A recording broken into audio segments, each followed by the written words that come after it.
Good day everyone and welcome back to Clean Cut EDC. Today we are talking about the Pickled Steel Galdho and it's a fantastic knife, guys. It is a Damascus knife. I'm quite excited because I've had this knife now for quite a while and I've really had the opportunity to sit with it and to find out what I like, what I maybe will improve on, what I don't like, stuff like that. And today I'm gonna just share my thoughts. We are doing a full review on this guy. That means specs, weight, everything, right? But first, let's just take a look at this beautiful, beautiful knife. Look at that. I also brought out the red carpet because it's just that good, right? So let's take a look at this beautiful, beautiful knife. We have some wooden scales.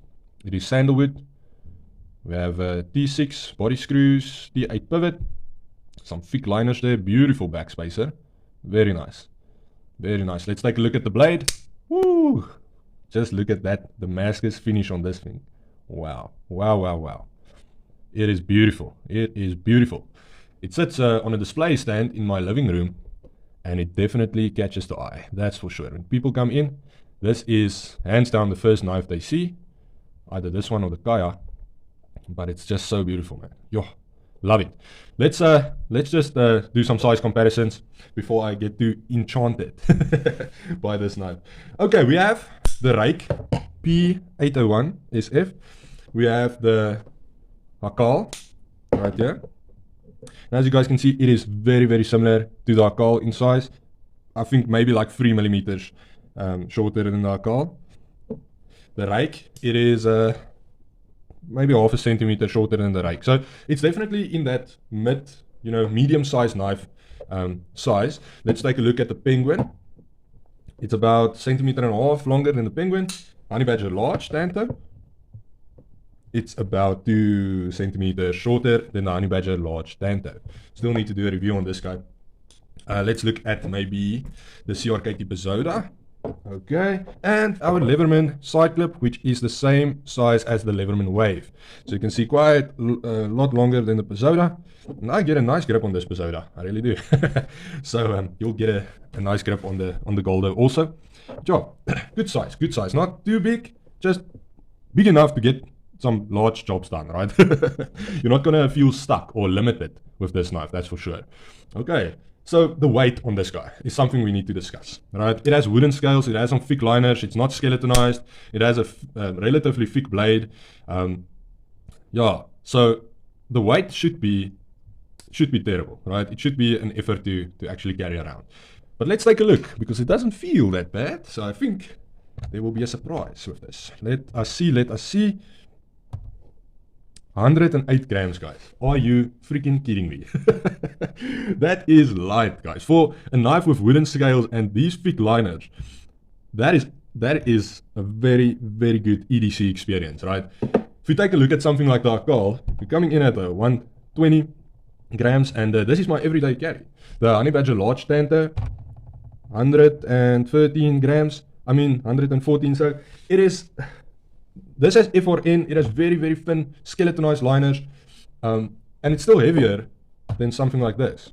That's just incredible. I don't know how they did it with regards to the weight. By the way, my friend, he tuned me the other day, he said, please don't weigh the knives like this.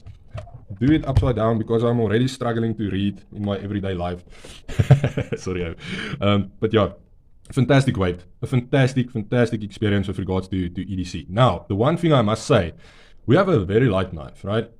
But we don't have a pocket clip. And that is something that frustrated some people because they wanted to see a pocket clip on this knife because it's light enough for that, right? It's a good pocket carrying experience.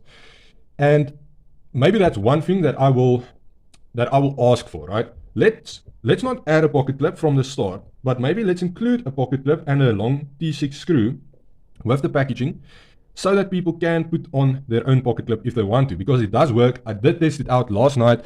I took out this T6 screw, actually on this side, I took out this T6 screw and I put on a pocket clip that I had from the Pickled Steel Tanter, and it did work. I had to use a long Kaiser screw though to do it, but it did work. And I took it off for this video because I want to keep it in its straightforward form. But that's definitely something you can do by yourself if you have an extra pocket clip and maybe a long T6 screw lying around. You can absolutely do that for sure. But it would be nice, maybe even at an extra cost if Pickled Steel does offer that in the future, right?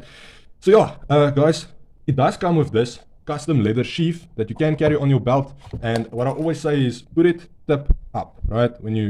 Otherwise you're gonna maybe have a struggle taking it out because it will be a snug fit as to stop it from shaking around in the sheath, right? So tip up, remember, you use your lanyard then, you can put on a different lanyard if you don't like this leather lanyard.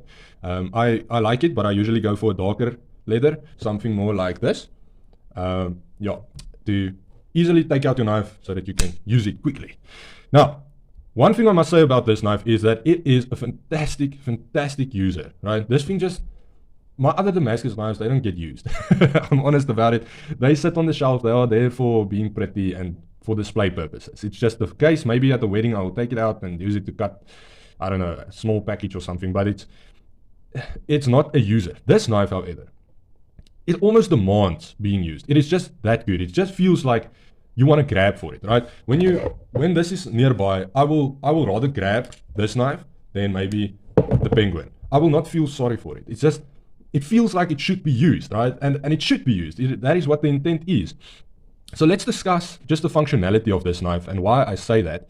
So we have this very functional drop point style blade shape. It's almost like a spear point here at the tip. We have a nice cutting edge. I think it's around, let's just measure it. I think it's around 8.2 centimeters. Yes, 8.2 centimeters on the cutting edge and 11, so an overall length of 19.2 centimeters. We have a blade width in the thickest spot of 2.8. Yes, 2.8. Slims down quite nicely. We have a blade stock thickness of, I think it's like 3 millimeters. Yes, that's 3 millimeters. And we have a handle thickness of 1.4 centimeters. And that's very nice, guys. That's what you want. That's a sweet spot. Anywhere like between 1.3, 1.5. I like that thickness on the handles. 2.5 in the thickest spot on the handle width.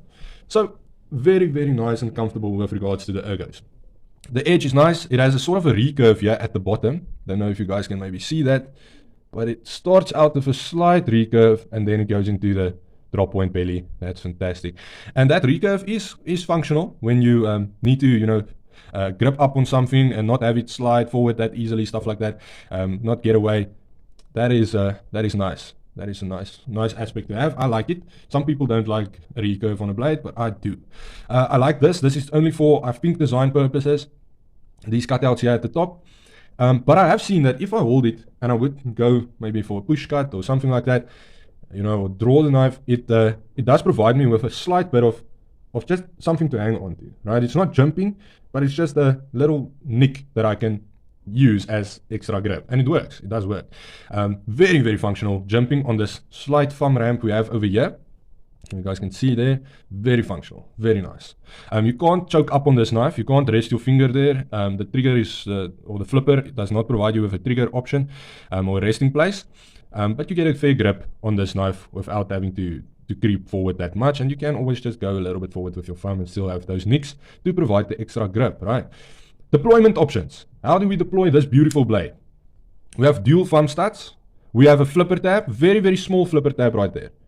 And when I first saw it, I was like, ooh, I don't know, seems like I'm gonna miss that quite often, but I've never missed it, guys. It just works, right? It just works. It just sort of grabs the finger, and there you go. Beautiful drop shot action. I've never ever missed this flipper tab. It's just in the right spot. Everything just guides you towards it. It's fantastic. Thumb studs works great action. Woo. One of the best actions I felt on a knife to date. Honestly.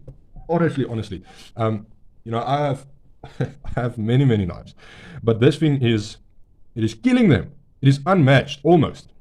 I must say, maybe the Freya, which is also known in other countries as the Remet Peacock, the Pickled Steel Freya, very similar action, and the Divine, right? The Divine has the best action, which is also the Damascus knife from Pickled Steel.